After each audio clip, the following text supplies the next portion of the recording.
For no man can lay a foundation other than the one which is laid, which is Jesus Christ. Now if any man builds on that foundation with gold, silver, and precious stones, wood, hay, straw, each man's work will become evident, for the day will show it, because it is to be revealed with fire, and the fire itself will test the quality of each man's works. If any man's works which he has built on it remains, he will receive a reward. If any man's work is burned up, he will suffer loss, but he himself will be saved, yet so as through fire.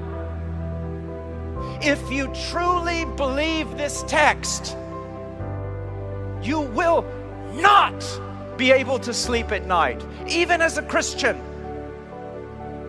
unless in your conscience you know by the grace of God you are studying God's Word as though your life depended on it, because it does. You are carrying out His ministry according to His Word. How can we know if we're conducting ourselves properly? Only through His Word. And that is why all these silly little boys with their silly little prophecies are doing so much damage to the church. Don't give me a man who mutters and whispers. If he speaks not according to this Word, it's because he has no dawn. Those mutters and those whispers will give me no consolation, no strength in the night watch when I think about the fact that one day I will stand before God and my entire ministry will be judged. And it will be. Oh, how a man needs to fear God, that that man might cling to His Word. Cling to His Word. I want you to go jump over real quick to the book of Hebrews. I want to show you something particularly important for pastors and for missionaries, church planters. Hebrews 8:5. Listen to what it says. Who serve a copy and shadow of the heavenly things, just as Moses was warned by God when he was about to erect the tabernacle. See, he says, that you make all things according to the pattern which was shown you on the mountain. God is saying, Moses, you better listen to me. I don't need your cleverness, your wisdom, your pragmatism, your inventions. I didn't ask you to draw up these plans with me. I did this apart from you in my own eternal counsel with my Son. You make sure you follow the pattern precisely. Now let me ask you a question. What's more important in the economy of God? A cloth and fur tabernacle, or His church that He is building?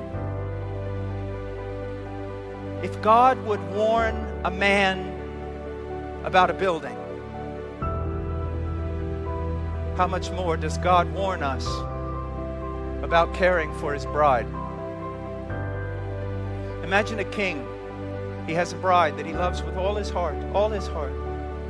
She's precious to him. Oh, he makes her eloquent, makes her beautiful, dresses her in the finest, purest, whitest linen. He loves her. He spends his day admiring her, but he has to go on a long journey. So he calls you in as a steward. He calls you in as a steward. He grants you the privilege to care for his wife, and he carefully constructs a document before you. This is what I want you to do with my wife. This is what I want you to do with my wife. This is what I want you to do with my wife. But then what happens? The king goes on a long journey, and he stays gone for a while. And you notice that the people are becoming disloyal to the king.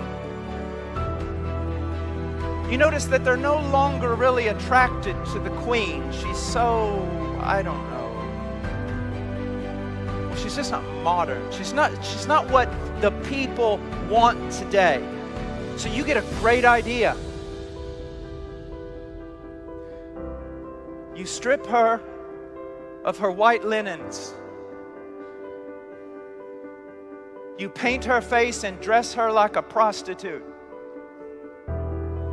And you parade her before carnal men in order to draw them back into loyalty with the king.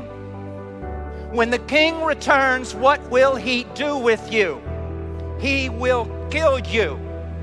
And that's exactly what many pastors are doing today. That's exactly what many church planters are doing today. They're dressing up the church so that she will be pleasing not to godly folk, but to carnal folk, in hopes of bringing them back into the kingdom. The king never gave you such a decree. Never. She belongs to him. She's precious to him. And we are to be jealous for her, to the point of fighting. Jealous for her. Sola Scriptura is more than a doctrine.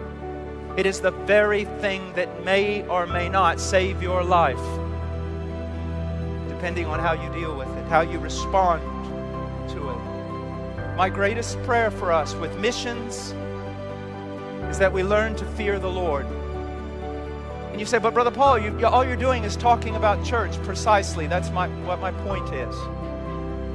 Missions is this: one biblical church sending out elder qualified men to plant another biblical church. And those elders that send those men out do so with fear and trembling.